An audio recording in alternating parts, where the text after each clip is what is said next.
আমার মনে হয় ক্লিপে শুধু খেলা করেনি, ক্লিপের সাথে সাথে মমতা বন্দ্যোপাধ্যায় এখন এই মুহূর্তে অনুব্রত মণ্ডলকে ছেড়ে কাজলের কোলে যাওয়ার চেষ্টা করছেন।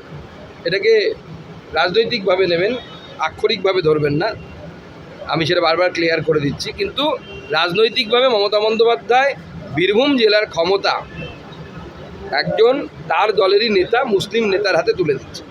আপনি দেখবেন মমতা বন্দ্যোপাধ্যায়ের এটা টেন্ডেন্সি, এবং এই সাম্প্রদায়িক টেন্ডেন্সি আমরা আগে দেখেছি বিভিন্ন সরকারের সময়।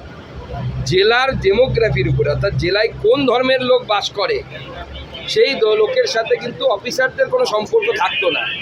কিন্তু দুর্ভাগ্যের বিষয় এখন লক্ষ্য করে দেখবেন মমতা বন্দ্যোপাধ্যায়ের টেন্ডেন্সি থাকে, কোনো জেলাতে যদি 30% বা তার কাছাকাছি বা তার উপরে যদি মুসলিম থাকে, সেই এলাকার এসপি, সেই এলাকার ডিএম, এসডিও, এসডিপিও মুসলিম দেওয়ার চেষ্টা করা হয়।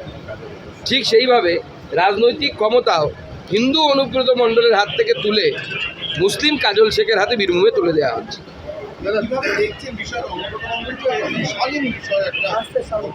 না, অত্যন্ত দেখুন, অত্যন্ত জঘন্য ভাষা, সে নিয়ে অনুব্রত মণ্ডলের সাথে আমাদের কোনো সিম্প্যাথি নেই। কিন্তু আমার বক্তব্য, আপনারা যদি ভেবে থাকেন যে শুধু অনুব্রত মণ্ডলই পুলিশের সাথে এইভাবে কথা বলে, তাহলে আপনারা মূর্খের স্বর্গে বাস করছেন। তৃণমূলের 90% নেতা পুলিশ অফিসারদের সাথে এইভাবে কথা বলে। একবার খোঁজ নিয়ে দেখুন, আমি বেশি কিছু বলবো না।